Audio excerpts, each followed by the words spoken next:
একটা সময়ে দিন রাত পালা করে কাজ করতেন শরীয়তপুরের কাঁসা পিতল শিল্পীরা। শোনা যেত হাতুড়ির টুংটাং ধ্বনি। তবে এখন প্লাস্টিক আর মেলামাইনের পণ্যে সয়লাব বাজার। 4 দশক আগে গড়ে ওঠা 150 কারখানা কমে মাত্র 4টিতে দাঁড়িয়েছে। কারিগরদের সংখ্যা পৃষ্ঠপোষকতা না পেলে শেষে পেরেক ঠোকা এখন সময়ের ব্যাপার। আর প্রশাসনের আশ্বাস, শিল্পটি টিকিয়ে রাখতে নানা উদ্যোগ নেওয়া হচ্ছে। কেসারেন শেকড় থেকে শিখরে। অনেককাল থেকেই শরীয়তপুরের কাঁসা পিতল শিল্পের সুখ্যাতি রয়েছে দেশ জুড়ে। একসময় কাঁসা পিতলের উপকরণ তৈরিতে দিনরাত ব্যস্ত সময় পার করতেন শিল্পীরা। এখানকার তৈরি হাঁড়ি, পাতিল, কলস, থালাবাটি, গ্লাস, বালতি, পানদানি বিক্রি হতো রাজধানী সহ বিভিন্ন জেলার হাট বাজারে। একসময় পালং, বাঘিয়া, বিলাসখান এবং দাসার্তা এলাকায় গড়ে ওঠা অন্তত 2 শতাধিক কারখানায় 5 সহস্রাধিক পরিবার এই পেশায় যুক্ত ছিলেন। বংশ পরম্পরায় চলে আসা এক সময়ের সেই ঐতিহ্য এখন হারিয়ে যেতে বসেছে।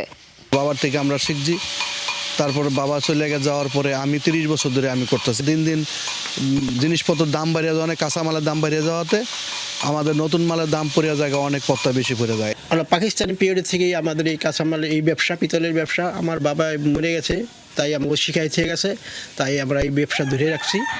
বর্তমানে দাসার্তা এলাকার ইদ্রিস চৌকিদার, সেন্টু চৌকিদার, নুরুল হক এবং মুক্তার কাজী এই 4টি পরিবার এই শিল্পটিকে টিকিয়ে রেখেছেন। কাঁচামালের দাম বৃদ্ধি এবং কম বিক্রির কারণে এই শিল্প টিকিয়ে রাখতে রীতিমতো হিমশিম খেতে হচ্ছে ব্যবসায়ীদের।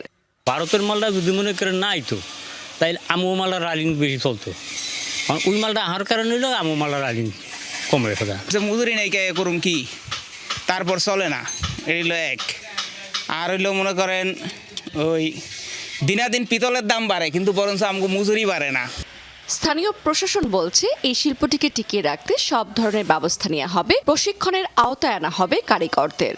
ইতিমধ্যে তাদের সাথে কথা হয়েছে, তারা যেভাবে তাদের জন্য সুবিধা হয় তারা আমাদের সাথে আলাপ করছে। তারা যদি আমাদের কাছে ঋণ চায়, আমরা আমাদের বিভিন্ন দপ্তরের মাধ্যমে তাদেরকে ঋণ দেওয়ার সুযোগ করে দিব। এবং যদি কোনো প্রশিক্ষণেরও কোনো চায় তাহলে সেক্ষেত্রে আমরা সংশ্লিষ্ট যারা এই ব্যাপারে কাজ করে তাদেরকে এনে প্রশিক্ষণ দেওয়ার ব্যবস্থা করার জন্য আমরা তাদেরকে বলেছি। কারিগর এবং ব্যবসায়ীরা বলছেন এই শিল্প বাঁচাতে প্রণোদনা দেয়া খুবই জরুরি হয়ে পড়েছে। রাবেয়া স্মৃতি, যমুনা নিউজ।